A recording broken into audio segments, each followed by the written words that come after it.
different things, దేవుడు మనము వేరు వేరు పనులు చేయ నిమిత్తం మనల్ని పిలుస్తాడు. different services and ministries. దేవుని వేరు వేరు సేవ, వేరు వేరు పరిచర్యలు. We all are important, equally important in the body of Christ. దేవుని యొక్క శరీరంలో మనమందరము సమానమైన ప్రాముఖ్యత గలవారు. Each member of the human body has a function and a place. చూడండి, శరీరంలో ఉన్న ప్రతి అవయవానికి దాని చోటు ఉంది, దాని పని ఉంది. You also have a function and a place. అలాగనే నీకు కూడా ప్రదేశం ఉంది, పని ఉంది. Many Christians today have only a place, no function.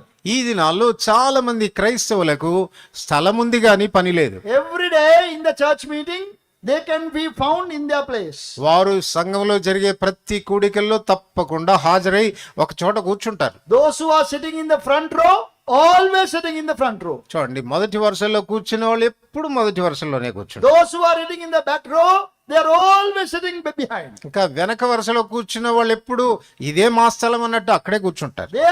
They have a place where they are so used to. వాళ్ళు ఆ స్థలానికి మాత్రం చక్కగా అలవాటు పడ్డారు. But remember, you don't not only have a place, you have a function also. జ్ఞాపకం పెట్టుకో, నీకు చోటు మాత్రమే కాదు సుమా, నువ్వు చేయాల్సిన పని కూడా ఉంది. We must say, Lord, what is my calling? కాబట్టి ప్రభువా, నా పని ఏంటి అని అడగాలి.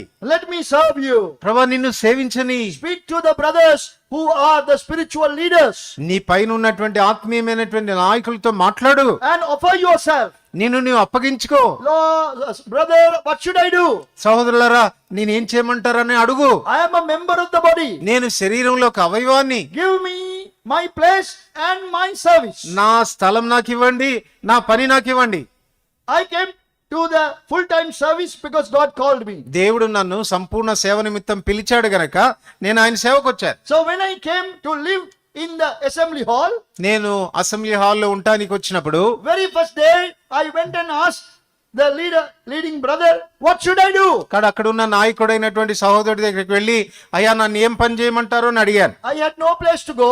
నేను వెళ్ళేదానికి వేరే చోటు ఏది లేదు. My relatives put me out of the house. నా బంధువులు నన్ను వెలివేశారు. You go out, you don't be here. నువ్వు బయటికి వెళ్ళిపో, నువ్వు ఇక్కడ ఉండడానికి వీలు లేదన్నారు. You are disgrace to our family. నువ్వు మా కుటుంబానికి అవమానం తెచ్చావు. So the assembly hall was there and I was asked to come and stay there. కాబట్టి అక్కడ ఉన్న మందిరంలోనికి నన్ను రమ్మని, అక్కడ ఉండమని కోరారు. Now I wanted to know what I can do.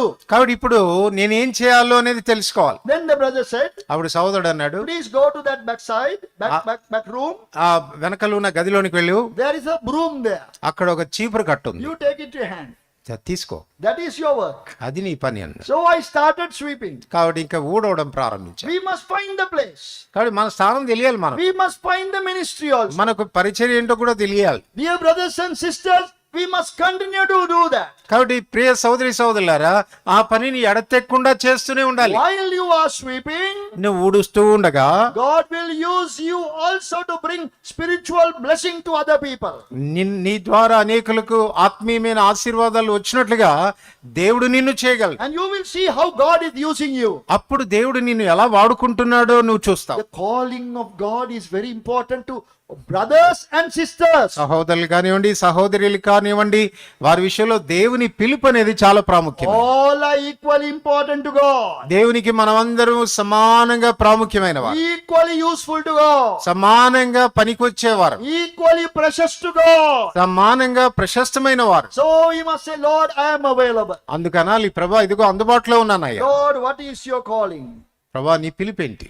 I will obey. దానికి లోబడతాను. And then we also have another foundation. ఆ